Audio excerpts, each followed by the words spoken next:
আল্লাযীনা হুম ফী সালাতিহিম খাশিউন, নামাজে বিনয়ী হবে যারা মুমিন। এক নম্বর গুণ কি? নামাজে তারা নম্র হবে, বিনয়ী হবে। ওয়াল্লাযীনা হুম আনিল লাগwi মুরিদুন, তারা অনর্থক কথায় নির্লিপ্ত, অনর্থক কথাবার্তা তারা বলবে না, উল্টাপাল্টা কথা বলবে না, উল্টাপাল্টা মজলিসে তারা যাবে না, এলোমেলো তারা চলবে না। এরপরে 3 নম্বর গুণ হইল ওয়াল্লাযীনা হুম লিয-যাকাতি ফাঈলুন, তারা কি করবে? যাকাত আদায় করবে, তারা যাকাত দিবে। ওয়াল্লাযীনা হুম লিফুরুজিহিম হাফিজুন, আর 4 নম্বর হইল তারা তাদের লজ্জাস্থানের হেফাজত করবে। তাইলে তাদের লজ্জাস্থানে হেফাজত করতে হবে। যদি আমি আমার লজ্জাস্থানে হেফাজত করি তাইলে আমি কি করতে পারবো? মুমিন হইতে পারবো। ইল্লা আলা আজওয়াজিহিম আও মা মালাকাত আইমানুহুম ফাইন্নাহুম গায়রু মালুমিন। আপনাদের প্রশ্ন আসতে পারে, হুজুর তাইলে আল্লাহ তাআলা যৌবন কেন দিলেন, আবার সংযত রাখতে বললেনই কেন? ওয়াল্লাযীনা হুম লিফুরুজিহিম হাফিজুন, হেফাজত করতে বললেন কেন? আবার দিলেনই বা কেন? না দিলেই তো হইতো, তাইলে কেন বললেন? আরে জায়গা তো আল্লাহ তাআলা তাও নির্দিষ্ট করে দিয়েছেন। আমি আল্লাহ তাআলা যৌবন দিয়েছি, খরচ করার জায়গাও আমি আল্লাহ দিয়েছি। ইল্লা আলা আজওয়াজিহিম আও মা মালাকাত আইমানুহুম ফাইন্নাহুম গায়রু মালুমিন। তাইলে তোমরা কি করবা? এই যৌবিক চাহিদা, তোমাদের যে স্ত্রী আছে, স্ত্রী এবং যে দাসী আছে, এদের সাথে তোমরা খরচ করবা, অন্য জায়গায় যৌবিক চাহিদা তোমরা খরচ করবা না।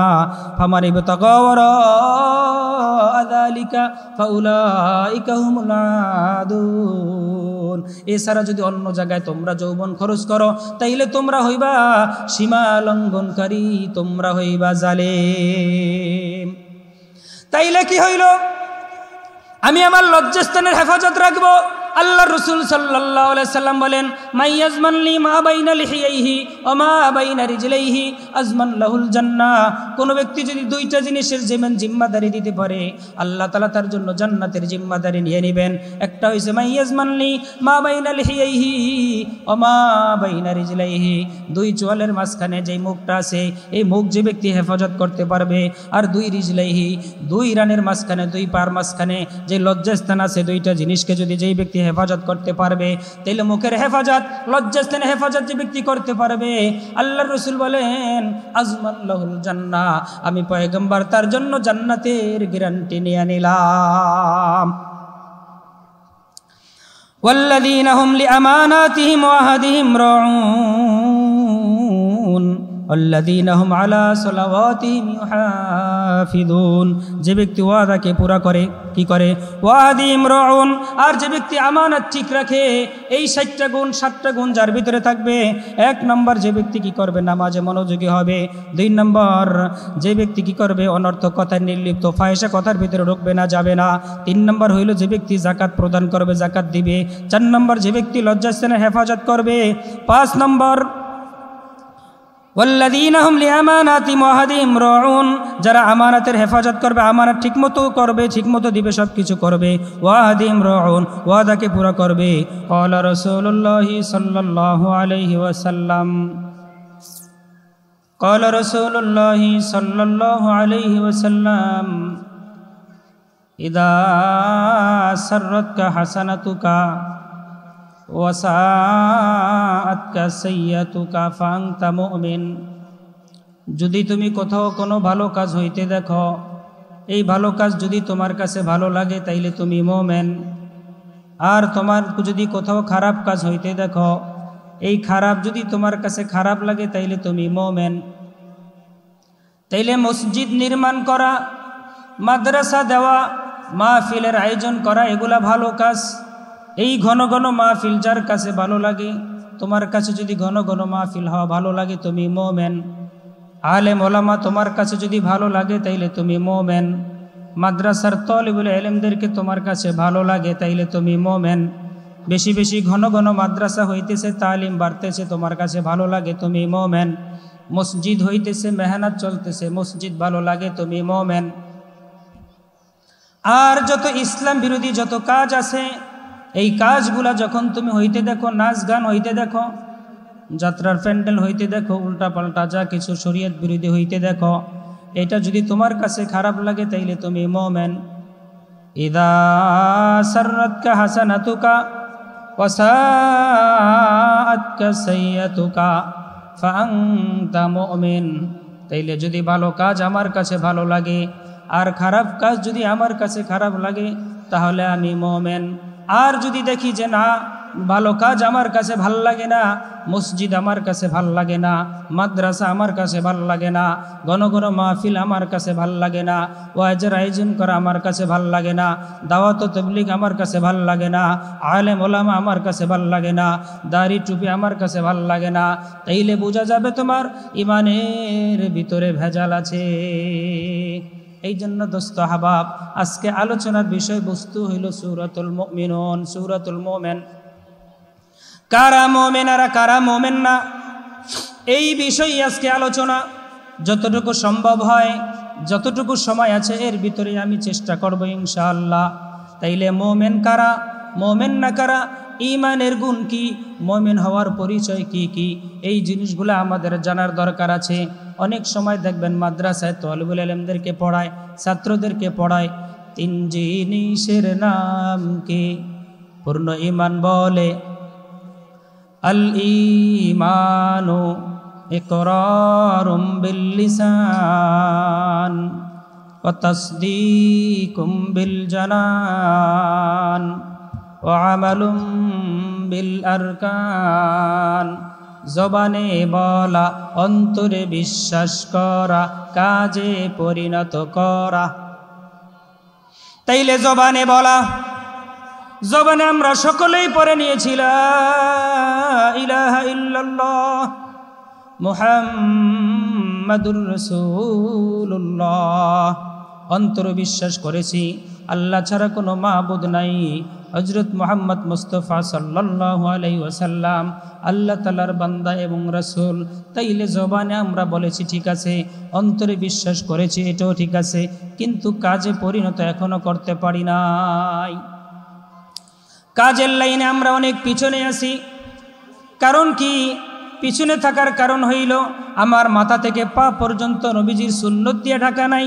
একটু আগেই ছোট্ট একটা তালিবুল ইলম একটা আয়াত এবং একটা হাদিস পড়ে আপনাদেরকে সংক্ষিপ্ত একটি বক্তব্য দিয়েছেন, সংক্ষিপ্ত বক্তব্য দিয়েছেন।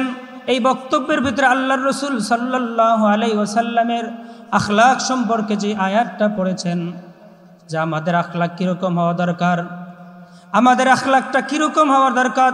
লাকাদ কানা লাকুম ফি রাসূলিল্লাহি উসওয়াতুন হাসানা।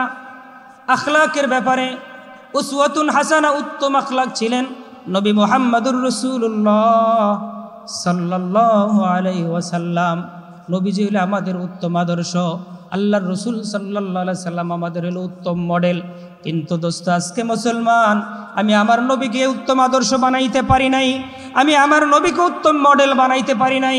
আমরা মেসিকে মডেল বানিয়ে নিয়েছি, আমরা নায়ককে মডেল বানিয়ে নিয়েছি, আমরা গায়ককে মডেল বানিয়ে নিয়েছি, আমরা নায়কদেরকে মডেল বানিয়ে নিয়েছি, নায়িকাদেরকে মডেল বানিয়ে নিয়েছি, কিন্তু আমরা একজনও নবী মুহাম্মদুর রাসূলুল্লাহ সাল্লাল্লাহু আলাইহি ওয়াসাল্লামকে মডেল বানাইতে পারি নাই। যতদিন পর্যন্ত আল্লাহর হুকুম, হুজুর সাল্লাল্লাহু আলাইহি সাল্লামের তরিকা, আল্লাহর রসুলকে আমরা যতদিন পর্যন্ত মডেল বানাইতে না পারবো, ততদিন পর্যন্ত আমরা পরিপূর্ণ ঈমানওয়ালা হইতে পারবো না। এই জন্য আমাদের মডেলকে নবী মুহাম্মদুর রাসূলুল্লাহ সাল্লাল্লাহু আলাইহি ওয়াসাল্লাম পা থেকে মাথা পর্যন্ত নবীজির সুন্নত দিয়ে সাজাইতে হবে।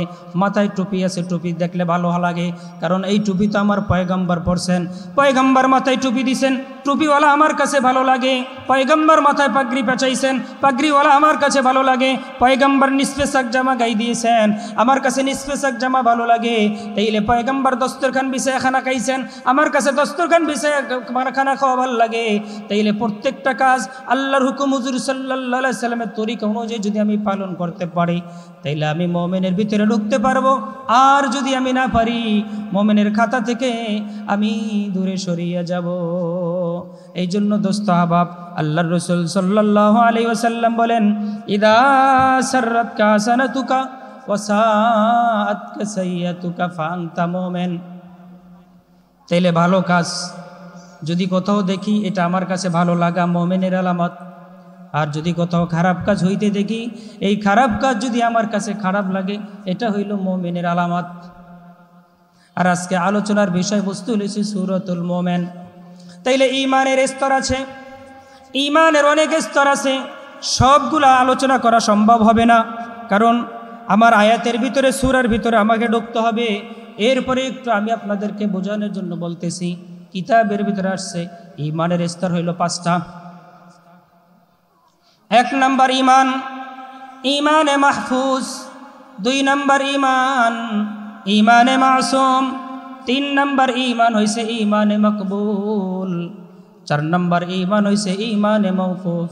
5 নম্বর হইছে ঈমানে মারদুদ। আলোচনা করলেই বোঝা যাবে আমি কোন ঈমানের ভিতরে আছি, আমি কোন ঈমানদার ভিতরে আছি, আমি মুমিন কোন পর্যায়ে আছি। 1 নম্বর হইছে ঈমানে মাহফুজ, নিরাপদ ঈমান, সংরক্ষিত ঈমান। যেই ঈমান ফেরেশতাদের ঈমান, যেইটা যতটুকু, যেইটা যেখানে, যেই তরতিবে দেওয়া হয়েছে ওইটা ওইভাবে পালন করা, ডাইনে বামে যাওয়ার যোগ্যতাও তাদের নাই। 1 নম্বর হইছে ঈমানে মাহফুজ, অর্থাৎ ফেরেশতাদের ঈমান। নাম্বার 2 ঈমানে মাসুম। ঈমানে মাসুম, যার আগেও কোনো গুনাহ নাই, পরেও কোনো গুনাহ নাই, পিছনেও কোনো গুনাহ নাই, ডানে বামে কোনো গুনাহ নাই, যাদেরকে মাসুম নিষ্পাপ বানাইছেন আল্লাহ তাআলা, এদের ঈমান হইছে নবীদের ঈমান। তাইলে নবীদের ঈমান হইলে ঈমানে মাসুম। এর পরের স্তর হইছে ঈমানে মাকবুল, গ্রহণযোগ্য ঈমান। তাইলে আমার ঈমান, তাইলে ফেরেশতাদের ঈমান ওখানে যাওয়া সম্ভব না, নবীদের ঈমান ওখানে যাওয়া আমার সম্ভব না, কিন্তু ঈমানে মাকবুল, ঈমানে মাকবুল হইল গ্রহণযোগ্য ঈমান। গ্রহণযোগ্য ঈমান আপনার কেমনে হবে, কিভাবে গ্রহণযোগ্য ঈমান আপনি অর্জন করতে পারবেন? পৃথিবী সব একদিকে চলে যাবে, ইসলামের বিরুদ্ধে যাওয়া যাবে না। আল্লাহর রাসূল সাল্লাল্লাহু আলাইহি ওয়াসাল্লামের যত সাহাবায়ে কেরাম ছিলেন, সব সাহাবায়ে কেরামের ভিতরে সবচেয়ে নরম সাহাবা হযরত আবু বকর সিদ্দিক রাদিয়াল্লাহু তাআলা আনহু। তিনি একজন নরম সাহাবী ছিলেন, নরম সাহাবী, এর থেকে নরম সাহাবী নাই। আবু বকর সিদ্দিক রাদিয়াল্লাহু তাআলা আনহু তিনি একদিন কোথাও রওনা দিলেন। যাওয়ার পরে পথে বাবার সাথে কুহাফা, তার সাথে সাক্ষাৎ হয়। তিনি তখন পর্যন্ত মুসলমান হন নাই। আবু বকর সিদ্দিক রাদিয়াল্লাহু তাআলা আনহুকে যখন দেখলেন, দেখার পরে বলতেছে, কি আবু বকর কোথায় যাও? বলার পরে বলতেছে, বাবা পয়গম্বর মুহাম্মদুর রাসূলুল্লাহ সাল্লাল্লাহু আলাইহি ওয়াসাল্লামের কাছে যাই। এই কথা যখন বললেন, বলার সঙ্গে সঙ্গে তার বাবা আল্লাহর রাসূল সাল্লাল্লাহু আলাইহি ওয়াসাল্লামের সম্পর্কে অনেক কটু কথা বলতে লাগলেন।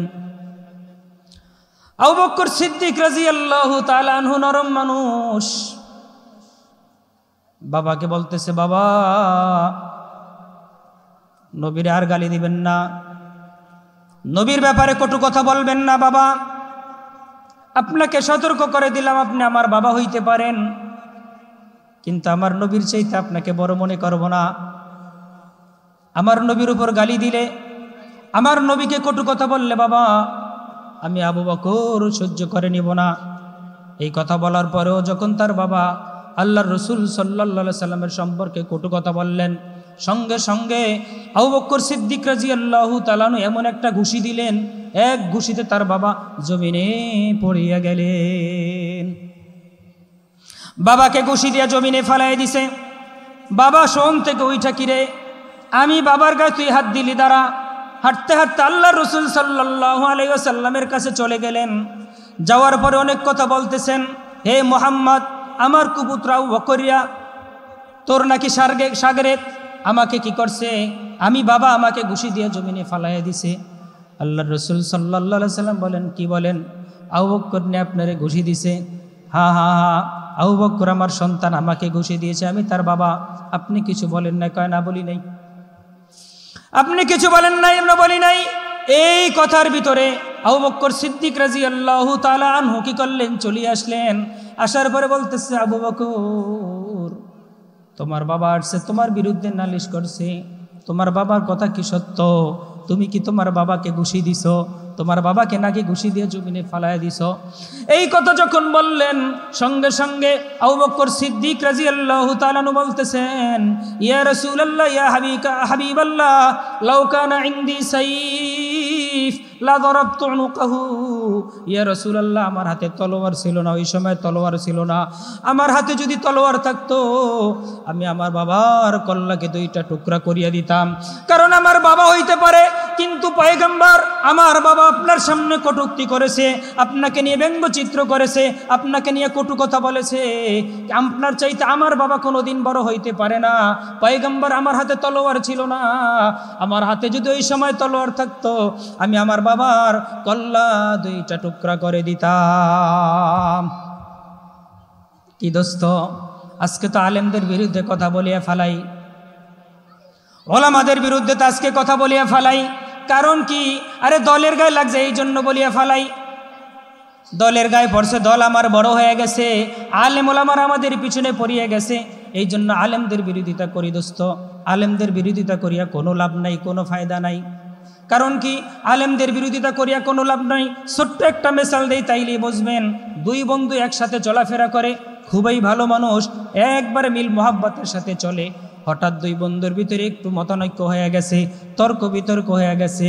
এক বন্ধু চিঠি লেখছে, তোরে যদি সামনে পাই হাত ভাঙ্গে ফালামো, ঠ্যাং কাট্টা লামো, রক কাট্টা ফালামো, এই কর্ম সেই কর্ম দেখাইয়া দিন, হ্যান করেঙ্গা ত্যান করেঙ্গা, অনেক কিছু লেখে একটা চিঠি লিখলেন। চিঠিটা কি করলেন? ওই পিয়নের কাছে পাঠাইয়া দিলেন। পিয়ন ওই চিঠি নিয়ে কি করলো? ওই বন্ধুর কাছে যখন দিল, বন্ধু যখন পড়া শুরু করলো, কিরে আমার এই করবে এই করবে, বন্ধু চিঠি পাইয়াই ওই পিয়নকে উড়াদুরা মার শুরু করছে। এখন আপনারা বলেন, এই যে বন্ধু পিয়নকে মারছে, এই মারাটা ন্যায় না অন্যায়? কথা বলেন, ন্যায় না অন্যায়? এটা অন্যায় হয়েছে, কারণ পিয়ন তো কোনো দোষ করে নাই, পিয়ন তো বার্তাবাহক, এটা সে তার কাছে পৌঁছায় দিয়েছে। তাইলে হযরত উলামা একরাম এরা তো কোরআনের কথা বলে, এরা তো ইসলামের কথা বলে, এরা তো তাওহীদের কথা বলে, এরা তো সুন্নাহর কথা বলে, এরা হলো কোরআন সুন্নাহর পিয়ন, কোরআন সুন্নাহর কথা আপনাদের কাছে পৌঁছায় দেয়। কিন্তু যারা কোরআন যেই বিরোধী, যারা ইসলাম বিরোধী আছে, তাদের গায়ে কথাগুলা লাগিয়া যায়। তাইলে দোস্ত, তাইলে সব একদিকে চলিয়া যাবে, এরপরে ইসলামের বিরুদ্ধে যাওয়া যাবে? বলেন, ইসলামের বিরুদ্ধে যাওয়া যাবে না। তাইলে বলতেছিলাম, ঈমানে মকবুল, গ্রহণযোগ্য ঈমান, যত ত্যাগ আসুক, যত কিছু আসুক, যত মায়ের আসুক, যা কিছু আসুক, সব কিছু উপেক্ষা করব, এরপরও কোরআনের বিরুদ্ধে, ইসলামের বিরুদ্ধে যাওয়া যাবে না। আল্লাহর রাসূল সাল্লাল্লাহু আলাইহি ওয়াসাল্লামের সাহাবা একরাম কি পরিমাণ কোরবানি করছেন, অনেক হাজারো মেসাল আছে, সব মেসাল দেওয়া যাবে না। একটা মেসাল সামান্য সংক্ষেপে টানিয়ে যাব বোঝার জন্য। আল্লাহর রাসূল সাল্লাল্লাহু আলাইহি ওয়াসাল্লাম মক্কা থেকে যখন মদিনায় হিজরত করিয়া চলিয়া যান, আল্লাহর রাসূল মক্কা থেকে যখন মদিনায় চলিয়া যান, মদিনায় যাওয়ার পরে আস্তে আস্তে অন্যান্য মুসলমানরাও চলিয়া যান। কিছু কিছু কাফের ছিলেন যারা নবীকে ভালোবাসতেন, নবীকে আদর করতেন, যদিও তারা মুসলমান হয় নাই। এর ভিতরে একজন, মক্কার ভিতরে যুবকদের ভিতরে যত ধনী লোক ছিল, এই ধনীদের ভিতরে একজন ধনী ছিল এখন পর্যন্ত, তিনি মুসলমান হয় নাই। তার নাম হইল আব্দুল উজ্জা। এই আব্দুল উজ্জা একদিন কি করলেন, তার চাচার কাছে গেলেন, যায় বলতেছে, চাচা, মক্কা থেকে মদিনা পয়গম্বর তো হিজরত করিয়া চলিয়া গেছেন, মুহাম্মদ মুসলমানদের নবী মুহাম্মাদুর রাসূলুল্লাহ সাল্লাল্লাহু আলাইহি ওয়াসাল্লাম হিজরত করে মক্কা থেকে মদিনায় গেছেন। চাচা, মুহাম্মদ সম্পর্কে আপনি কি বলেন, তার ব্যাপারে আপনার ধারণা কি? এই কথা যখন বললেন, বলার সঙ্গে সঙ্গে চাচা বলতেছে, মুহাম্মদ তো অনেক ভালো মানুষ, তার মতো ভালো লোক হয় না, তার মতো এত ভালো চরিত্রবান কোনো লোক হয় না। এইভাবে যখন তার প্রশংসা করতে লাগলেন, আব্দুল উজ্জা বলতেছেন, চাচা, তাইলে আর দেরি করিয়া লাভ কি? তিনি যখন এত ভালো মানুষ, তাহলে তার ধর্ম গ্রহণ করলেই তো হইয়া যায়, মুসলমান হইলেই তো হইয়া যায়। এই কথা যখন বললেন, বলতেছে, তুই কি কস? এই জন্যে কি মুসলমান হমনি? এই জন্যই কি মুসলমান হমনি? এই কথা বলার সঙ্গে সঙ্গে ভাতিজা আব্দুল উজ্জা বলতেছে, চাচা, আমি তো পয়গম্বর মুহাম্মদুর রাসূলুল্লাহ সাল্লাল্লাহু আলাইহি সাল্লামের মোহাব্বত আমার দিলের ভিতরে জায়গা দিয়ে দিয়েছি। পয়গম্বরের মোহাব্বত দিলের ভিতরে ঢুকাইছি চাচা, আমি আমার দিলের ভিতরে তাকে জায়গা দিয়েছি, স্থান দিয়েছি চাচা। আমি পয়গম্বরকে বলতে পারবো না, আমি পয়গম্বরকে ছাড়তে পারবো না চাচা, আমি মুসলমান হয়ে যাইতে চাই। এই কথা বলার পরে চাচাকে বলতেছে, চাচা আপনি সাক্ষী থাকেন, আমি আর হিন্দু থাকতে চাই না, আমি অমুসলিম আর থাকতে চাই না, আমি মুসলমান হয়ে যাইতে চাই। এই কথা বলিয়া আব্দুল উজ্জা কালিমা পরে মুসলমান হইয়া গেলেন। চাচা বলতেছে, বাতিজা কামটা ভালো করো নাই, কাজটা তুমি ভালো করো নাই, তুমি তোমার দিকে একটু ফিকির করছো নি? হা হা হা, আমি ফিকির করছি চাচা। তাহলে তোমার যা কিছু আছে এগুলা তো তোমার না, এগুলা কার? এগুলার মালিক তো তুমি না, এগুলা তুমি তো পাইবা না। বলতেছে চাচা, বলতেছে ঠিক আছে, তোমাকে যা কিছু দিয়েছি ওইগুলা সব দিবা, নাইলে ঈমান ছেড়ে দিবা। আব্দুল উজ্জা বলতেছে, চাচা আমার ছোটবেলায় বাবা মারা গেছে, আপনি আমাকে ঠাই দিয়েছেন, যেই জায়গা জমির মালিক হয়েছি, কোটি কোটি টাকার মালিক হয়েছি, আমি বিল্ডিং বালাখানা যা কিছু করেছি, আমার যত কিছু আছে, স্থাবর যত মাল আছে, আমি সব মাল আপনাকে দিয়ে দিলাম, কিন্তু আমি ঈমান দিতে পারবো না, আমি ঈমান দিতে পারবো না। এই কথা বলিয়া চাচার কাছ থেকে বিদায় নিয়া আব্দুল উজ্জা রওনা দিয়া চলিয়া যাবেন। এই মুহূর্তে চাচা বলতেছে, ভাতিজা এখনো শেষ হয় নাই। বলতেছে, চাচা কি বলেন, এখন পর্যন্ত শেষ হয় নাই? বলতেছে, না না না, এখন পর্যন্ত শেষ হয় নাই, তোমার স্থাবর সব পাইছি, কিন্তু তোমার পরনে যেই পোশাক আছে, এই পোশাকটা তো আমার টাকার পোশাক, তোমাকে যদি এখান থেকে যাইতে হয় এই জনসম্মুখে তোমাকে এই পোশাক খুলিয়ে দিতে হবে, এই পোশাক যদি খুলিয়া না দাও তোমাকে যাইতে দেওয়া হবে না, আর যদি না পারো তাইলে ঈমানকে ছেড়ে দিতে হবে, তুমি মুসলমান হিসাবে থাকতে পারবে না। এই কথা যখন বললেন আব্দুল উজ্জা চিন্তা করলেন, আরে আমি এখন কি করব? আমি আমার ইজ্জতকে দিয়ে দিব না আমি আমার ইসলামকে ধরিয়ে রাখবো? আমি কোন দিকে যাব? আব্দুল উজ্জা চিন্তা করতেছেন। চিন্তা করতে করতে এক পর্যায়ে বলতেছে, চাচা আমার মাল সব হারাইছে, কোনো সমস্যা নাই, আমার ধন সম্পত্তি হারাইতে পারি, মাল হারাইতে পারি, ইজ্জত হারাইতে পারি, সব হারাইতে পারি, সর্বহারা হয়ে যাইতে পারি চাচা, কিন্তু ঈমান ছাড়ব না। এই কথা বলিয়া আব্দুল উজ্জা শরীর থেকে কাপড়টা খুলিয়ে ফালাইলেন। বলতেছে, চাচা একটা কাপড় আছে চাচা, এই কাপড়টাকে একটু ভিক্ষা দেওয়া যায় না? চাচা বলতেছে, না না না রে ভাতিজা, আমি তোমাকে এটা ভিক্ষা দেব না, তোমাকে দেব না, প্রশ্নই আসে না। এই কথা বলার পরে আব্দুল উজ্জা নিজের চোখটাকে বন্ধ করিয়া ওই পোশাকটাও খুলিয়া ফালাইলেন। 20 বছরের টকবকে যুবক কি করলেন? দৌড় দিলেন, ওখান থেকে চলিয়ে গেলেন। যাইতেছে যাইতেছে যাইতেছে এলাকার ছেলে মেয়েদেরকে লিলে দিলেন। চাচা বলতেছে, তোমরা পিছনে পিছনে যাওয়ার বলো, আব্দুল উজ্জা পাগল হইয়া গেছে, আব্দুল উজ্জা পাগল হইয়া গেছে। এই কথা বলার পরে আব্দুল উজ্জা মক্কার অতি গলি দিয়া দৌড়ায়, ছোট ছোট ছেলে মেয়েরা দৌড়ায় আর বলতেছে, দেখো দেখো আব্দুল উজ্জা পাগল হয়ে গেছে। এই কথা বলার পরে এক পর্যায়ে আব্দুল উজ্জা ডাক দিয়ে বলতেছে, হে মক্কার ছেলে মেয়েরা, তোমরা যেই কথা বলছো, হা হা হা, আমিও পাগল হইছি, কিন্তু আমি ধন সম্পত্তির পাগল হই নাই, মাল সামানার পাগল হই নাই, আমি পাগল হইছি মদিনার কামলিওয়ালার পাগল, আমি মদিনার কামলিওয়ালার পাগল হইছি। এই কথা বলিয়া যাইতে যাইতে তার মাকে আর একটা বাড়িতে বিবাহ দিয়েছেন, ওই বাড়িতে চলিয়ে গেলেন। যাওয়ার পরে রাত্র হয়ে গেল, বাহির থেকে ডাক দিলেন, মা আমি আপনার সন্তান আব্দুল উজ্জা, আমি আপনার সন্তান আব্দুল উজ্জা আসছি। মা ভিতর থেকে দরজা খুললেন, ছেলের এই অবস্থা যখন দেখলেন, আহারে দরজাটাকে চাপাই দিয়ে বলতেছে, সন্তান তোর এই অবস্থা কেন হইল? এই অবস্থা কেন? তুই তো এই অবস্থায় ছিলি না। আব্দুল উজ্জা বলতেছে, মা আমার চাচা আমার সব রাইখা দিছে, মা আমার চাচা আমার পরনের কাপড়টা পর্যন্ত রাইখা দিছে, মা মা আমি মুসলমান হয়ে গেছি, মা আমি ইসলামের ছায়াতলে চলে আসছি, পয়গম্বর মুহাম্মদুর রাসূলুল্লাহ সাল্লাল্লাহু আলাইহি সাল্লামের মোহাব্বত আমার দিলের ভিতরে জমাইছি, মা আমি আমার নবীকে ছাড়তে পারি নাই, আমি ঈমান ছাড়তে পারবো না মা। মা আমি চাইতে চাই মদিনায় মা, কিন্তু উলঙ্গ অবস্থায় আমি কেমনে যাব? মা তুমি পারবানি একটা কাপড়ের টুকরা আমাকে দিতে? মা তুমি পারবানি আমাকে কাপড়ের একটা টুকরা দিতে? আমি আমার সতরটা ডাকিয়া আমি মদিনার দিকে রওনা দিব। এই কথা যখন বললেন, ভিতর থেকে মা কি করলেন, আব্দুল উজ্জাকে একটা কম্বল মেলা মারিয়ে দিলেন। ওই কম্বলটা দুইটা ভাগ করিয়া নিজের সতরকে ঢাইকা নিলেন, আর একটা শরীরের উপর দিয়া বলতেছে, মা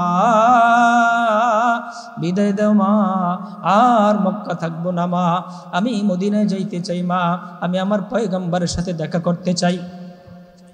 এই কথা যখন বললেন, মা বলতেছে ঠিক আছে বাবা যাও, ভালো থাকো। মা যতটুকু জানছে ততটুকু বলছে। আব্দুল উজ্জা মক্কা থেকে মদিনায় রওনা দিলেন, কিন্তু মদিনা ছিলেন না। কোন দিক মদিনা আব্দুল উজ্জার জানা নাই। আসমানের দিকে হাত উঠাইছেন, হাত উঠে বলে, আসমানের মালিক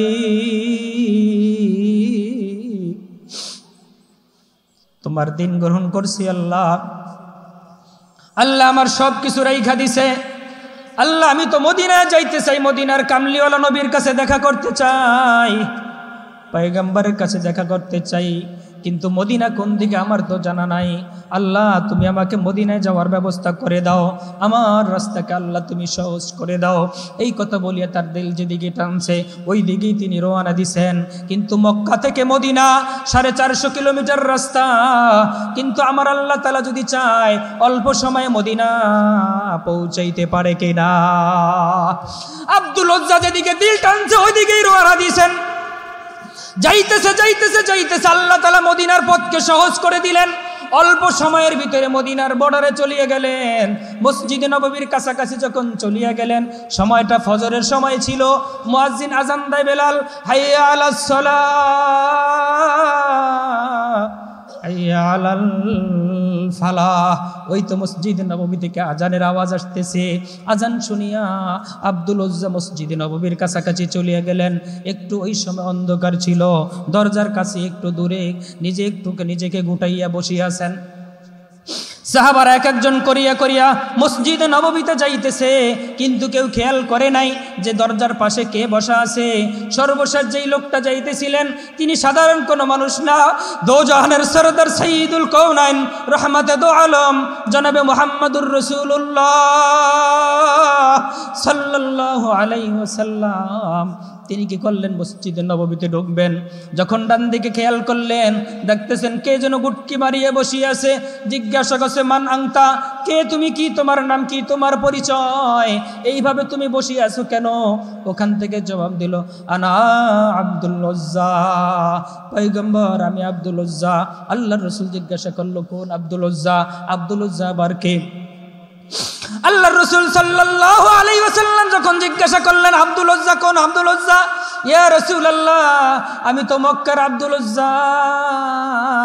আল্লাহর রাসূল সাল্লাল্লাহু আলাইহি ওয়াসাল্লাম বলেন, তাইলে তোমার কি অবস্থা? কা আব্দুল উজ্জা না, মক্কার ধনী একজন আব্দুল উজ্জা, যুবকদের ভিতরে একজন ধনী যুবক আব্দুল উজ্জা। তিনি না সম্ভ্রান্ত পরিবারের একজন ছেলে, যার না টাকা পয়সার কোনো অভাব নাই, জায়গা জমির কোনো অভাব নাই, আসবাবের কোনো সমস্যা নাই, সব কিছু আছে। তুমি কি এই আব্দুল উজ্জা? বলতেছে, ইয়া রাসূলুল্লাহ হা হা হা আমি সেই আব্দুল উজ্জা। বলতেছে, তাহলে তোমার এই অবস্থা কেন? ইয়া রাসূলুল্লাহ আমি ঈমান গ্রহণ করেছি পয়গম্বর, আমি ইসলাম গ্রহণ করেছি, আমি মুসলমান হয়েছি পয়গম্বর।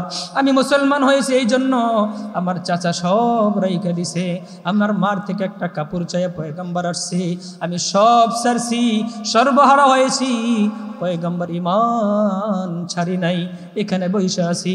কোন সময় আপনি মসজিদে নববীতে ঢুকবেন, আপনার চেহারা দেখিয়া আমার অন্তরকে ঠান্ডা করে নিব। আল্লাহর রাসূল সাল্লাল্লাহু আলাইহি ওয়াসাল্লাম আব্দুল উজ্জাকে ওখান থেকে নিলেন, মসজিদে নববীর ভিতরে ফজরের নামাজ আদায় করলেন।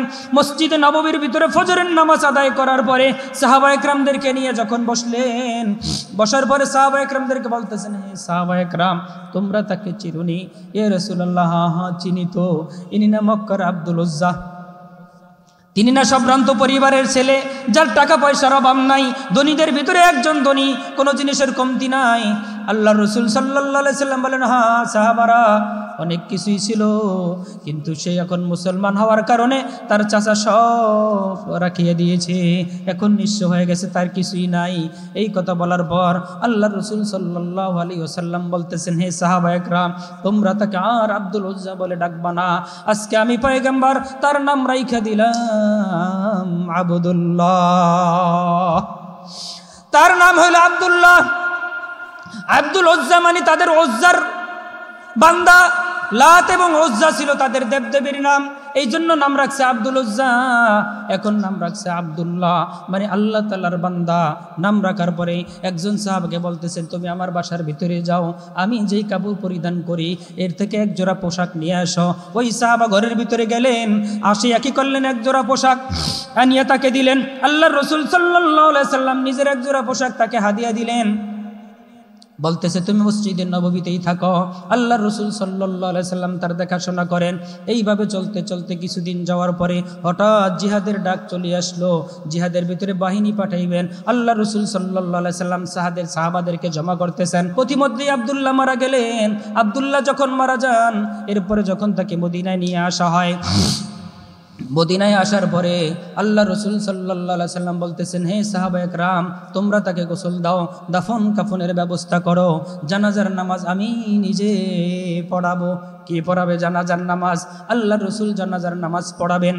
কি করলেন? জানাজা ব্যবস্থা হয়ে গেল, নবীজি জানাজার নামাজ পড়াইলেন। সাহাবায়ে কেরাম কি করলেন? তাকে কাঁধে নিয়া আস্তে আস্তে কবরস্থানে যাইতেছেন। আল্লাহ রসুল সাল্লাল্লাহু আলাইহি সাল্লাম কবরস্থানে যাইতেছেন। কবরের কাছে গেলেন, সাহাবায়ে কেরাম নামবেন কবরের ভিতরে। আল্লাহ রসুল সাল্লাল্লাহু আলাইহি সাল্লাম বলেন, হে সাহাবায়ে কেরাম, তোমরা কবরের ভিতরে নামবা না, আমি পয়গম্বর কবরের ভিতরে নামবো। বলবেন না একটু আল্লাহু আকবার? আমি পয়গম্বর কবরের ভিতরে নামবো, তোমাদের নামার প্রয়োজন নাই। আল্লাহর রাসূল সাল্লাল্লাহু আলাইহি ওয়াসাল্লাম কবরের ভিতরে নামলেন। নামার পরে হাত দুইটা এভাবে জাগায় দিলেন আর বলতেছে, হে সাহাবায়ে কেরাম, আব্দুল্লাহর লাশ আমার হাতে দে। এই কথা বলার পরে সাহাবায়ে কেরাম কি করলেন? আব্দুল্লাহর লাশটা ধরিয়া আল্লাহর রাসূল সাল্লাল্লাহু আলাইহি সাল্লামের হাতে দিলেন। আল্লাহর রাসূল সাল্লাল্লাহু আলাইহি সাল্লাম এভাবে আসমানের দিকে তাকাইয়া বলতেছে, আসমানের মালিক, এই আব্দুল্লাহ এতদিন আমার কাছে ছিল, আমার জিম্মায়, আল্লাহ আমার কাছ থেকে তোমার কাছে রাখিয়া দিলাম। আব্দুল্লাহ রাদিয়াল্লাহু তাআলা আনহু কবরস্থ হয়ে গেল। সাদ ইবনে আবি ওয়াক্কাস রাদিয়াল্লাহু তাআলা আনহু হামাগুড়ি দিয়ে কাঁদতেছেন আর চিৎকার দিতেছেন। সাহাবায়ে কেরাম জিজ্ঞাসা করলেন, কি হয়েছে, তুমি এইভাবে কান্নাকাটি করতেছো কেন? বলতেছে, আরে আব্দুল্লাহর জায়গায় যদি আজকে আমার লাশটা হইতো, আব্দুল্লাহর জায়গায় যদি আজকে আমি হইতাম, তাহলে আমার জানাটা পয়গম্বর পড়াইতেন আর পয়গম্বর নিজ হাতে আমাকে কবরে রাখতেন। এই জন্য দোস্ত আহবাব, ঈমান ঠিক আছে, ঈমান হইতে হবে, ঈমানে মাকবুল, গ্রহণযোগ্য ঈমান হইতে হবে। এই জন্য দোস্ত আহবাব, যত ধরনের ইসলাম বিদ্বেষীরা যত ধরনের চাপ দিবে, এই চাপ গ্রহণ করা যাবে না। ঈমানের উপর অটল থাকতে হবে, ইসলামের উপর অটল থাকতে হবে। তাইলে মোমেন আমি হইতে পারবো, ঈমানওয়ালা আমি হইতে পারবো, আল্লাহর খাস বান্দা মোমেন হিসাবে আমি থাকতে পারবো, নাইলে আমাদের রক্ষা হবে না। এই জন্য দোস্ত আহবাব, আমার যে সূরাটা ছিল সূরাতুল মুমিন, আল্লাহ তাআলা বলতেছেন, কদ আফলাহাল মুমিনুন আল্লাযীনা হুম ফি সালাতিহিম খাশিউন। কা মুমিনরা সফল কাম হয়ে গেছে। अलबत्ता मोमेन कामयाब हो गया। कई मोमेनरा कामयाब हो गेছে। कई मोमेनरा आबार कामयाब केमने হয়? कारण मोमेनरा कामयाब কিভাবে হয় मिसाल दिल्ली আপনারা বুঝবেন। অনেক সময় দেখা যায় এক এলাকার ভিতরে একটা ইউনিয়নের ভিতরে 4 জন 5 জন চেয়ারম্যানিতে দাঁড়ায় কি দাঁড়ায় না, বলতেছে কি রে ওর অবস্থা কি, কারে বড় হয়তো চেয়ারম্যান হয়েই গেছে। অর্থাৎ মাঠ এই পরিমাণ জনসমর্থন, হয়তো চেয়ারম্যান হয়েই গেছে। আল্লাহ তাআলাও জানায় দেয় কদ আফলাহাল মুমিনুন, अलबत्ता मोमेन कामयाब हो गया। का मोमेनरा सफल काम हो गेছে। তাইলে মোমেন হওয়ার জন্য তাইলে কয়টা গুণ লাগবে? এখানে 7টা গুণের আলোচনা করছে। এই 7টা গুণ যার ভিতর অর্জন করতে পারবে, আল্লাহ তাআলা জানায় দেয় উলাইকা হুমুল ওয়ারিসুন, الذين يرثون الفردوس هم فيها خالدون এই 7 গুণ যে অর্জন করতে পারবে আল্লাহ তাআলা তাদের স্থান জান্নাতুল ফিরদাউস দিয়ে দিবেন। শুনবেন তো ইনশাআল্লাহ। সংক্ষেপে যাব, অনেক সংক্ষেপে, সময় অনেক কম। আল্লাহ তাআলা বলেন আল্লাযীনা হুম ফি সালাতিহিম খাশিউন। মুমিন যারা আছে এদের 1 নম্বর গুণ হইল তারা নামাজে বিনয়ী হয়, বিনয়ের সাথে নামাজ পড়ে, নম্রতার সাথে নামাজ পড়ে। তাইলে 1 নম্বর তারা যারা মুমিন হয় তাদের গুণ কি? তারা বিনয়ের সাথে নামাজ আদায় করবে। আল্লাযীনা হুম ফি সালাতিহিম খাশিউন। যদি আমার নামাজটা বিনয়ের সাথে নামাজ হয়, আমার নামাজটা যদি খুজুর সাথে নামাজ হয়, আমার নামাজটা যদি দরদে দিলের সাথে হয়, আমার নামাজটা যদি মুহাব্বতের সাথে হয়, তাইলে নামাজ আমাকে কি করবে? একটা হাদিসের তরজমা আপনাদেরকে শোনায় দেই। আল্লাহর রাসূল সাল্লাল্লাহু আলাইহি ওয়াসাল্লাম বলেন, মান হাফাযা আলাইহা কানাত লাহু নূরা। যে ব্যক্তি নামাজের হেফাজত করবে, যে ব্যক্তি সুন্দরভাবে নামাজ আদায় করবে, যে ব্যক্তি সঠিকভাবে নামাজ আদায় করবে, কানাত লাহু নূরা, হাসরের ময়দানে এই নামাজ তার জন্য নূর হয়ে যাবে। ও বুরহানা, এই নামাজ তার জন্য দলিল হবে। মুনাজাতাই ইয়াউমাল কিয়ামা, এই নামাজ তাকে নাজাত দিয়া আল্লাহর জান্নাতে নিয়ে যাবে। পড়ব তো ইনশাআল্লাহ। কারা কারা পড়বেন? আল্লাহু আকবার। আল্লাহ সবাইকে কবুল করুক, বলি আমিন। ওমান লাম ইউহাফিজ, আর যে ব্যক্তি নামাজের হেফাজত করবে না, ঠিক মতো নামাজ আদায় করবে না, লাম ইয়াকুন লাহু নূর, তার জন্য নূর হবে না, আলো হবে না। ওয়ালা বুরহান, তার জন্য দলিল হবে না, কারণ এই কপাল পরা নামাজ পড়ে নাই। ওয়ালা নাজা, তার নামাজের কোনো নাজাতের ব্যবস্থা হবে না। তাইলে বেনামুজাগুলা যাইবে কোথায়? ওয়াকানা ইয়াউমাল কিয়ামাতি মা কারুন ওয়া ফিরআউন ওয়া হামান ওয়া উবাই ইবনে খলফ। তার হাসর হবে কারুনের সাথে, হামানের সাথে, উবাই ইবনে খলফের সাথে। এদের সাথে হাসর কেন হবে বলার সময় হবে না। তাইলে 1 নম্বর গুণ হইল আল্লাযীনা হুম ফি সালাতিহিম খাশিউন, নামাজে বিনয়ী হবে। যারা মুমিন 1 নম্বর গুণ কি? নামাজে তারা নম্র হবে, বিনয়ী হবে। ওয়াল্লাযীনা হুম আনিল লাগwi মুরিদুন, তারা অনর্থক কথায় নির্লিপ্ত, অনর্থক কথাবার্তা তারা বলবে না, উল্টাপাল্টা কথা বলবে না, উল্টাপাল্টা মজলিসে তারা যাবে না, এলোমেলো তারা চলবে না। এরপরে 3 নম্বর গুণ হইল ওয়াল্লাযীনা হুম লিয-যাকাতি ফাঈলুন, তারা কি করবে? যাকাত আদায় করবে, তারা যাকাত দিবে। ওয়াল্লাযীনা হুম লিফুরুজিহিম হাফিজুন, আর 4 নম্বর হইল তারা তাদের লজ্জাস্থানের হেফাজত করবে। তাইলে তাদের লজ্জাস্থানের হেফাজত করতে হবে। যদি আমি আমার লজ্জাস্থানের হেফাজত করি তাইলে আমি কি করতে পারবো? মুমিন হইতে পারবো। ইল্লা আলা আজওয়াজিহিম আও মা মালাকাত আইমানুহুম ফাইন্নাহুম গায়রু মালুমিন। আপনাদের প্রশ্ন আসতে পারে, হুজুর তাইলে আল্লাহ তাআলা যৌবন কেন দিলেন, আবার সংযত রাখতে বললেনই কেন? ওয়াল্লাযীনা হুম লিফুরুজিহিম হাফিজুন, হেফাজত করতে বললেন কেন? আবার দিলেনই বা কেন? না দিলেই তো হইতো। তাইলে কেন বললেন? আরে জায়গা তো আল্লাহ তাআলা তাও নির্দিষ্ট করে দিয়েছেন। আমি আল্লাহ তাআলা যৌবন দিয়েছি, খরচ করার জায়গাও আমি আল্লাহ দিয়েছি। ইল্লা আলা আজওয়াজিহিম আও মা মালাকাত আইমানুহুম ফাইন্নাহুম গায়রু মালুমিন। তাইলে তোমরা কি করবা? এই যৌবিক চাহিদা, তোমাদের যে স্ত্রী আছে, স্ত্রী এবং যে দাসী আছে, এদের সাথে তোমরা খরচ করবা, অন্য জায়গায় যৌবিক চাহিদা তোমরা খরচ করবা না। ফামান ইবতাগা ওয়ারা যালিকা ফাউলাইকা হুমুল আদুন। এছাড়া যদি অন্য জায়গায় তোমরা যৌবন খরচ করো তাইলে তোমরা হইবা সীমা লঙ্ঘনকারী, তোমরা হইবা জালেম। তাইলে কি হইল? আমি আমার লজ্জাস্থানের হেফাজত রাখবো। আল্লাহ রসুল সাল্লাল্লাহু আলাইহি সাল্লাম বলেন, মাইয়াজমান লি মা বাইনা লিহিয়াইহি ওয়া মা বাইনা রিজলাইহি আজমান লাহুল জান্নাহ। কোন ব্যক্তি যদি 2টা জিনিসের জিম্মাদারি দিতে পারে, আল্লাহ তাআলা তার জন্য জান্নাতের জিম্মাদারি নিয়ে নেবেন। একটা হইছে মাইয়াজমান লি মা বাইনা লিহিয়াইহি ওয়া মা বাইনা রিজলাইহি, 2 চোয়ালের মাঝখানে যে মুখটা আছে, এই মুখ যে ব্যক্তি হেফাজত করতে পারবে।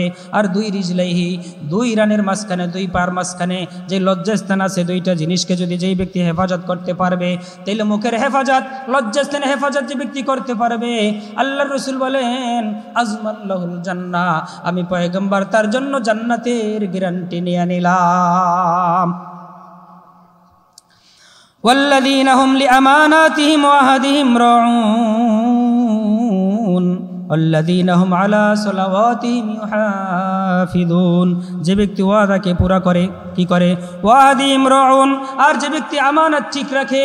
এই 60টা গুণ 7টা গুণ যার ভিতরে থাকবে, 1 নম্বর যে ব্যক্তি কি করবে? নামাজে মনোযোগী হবে।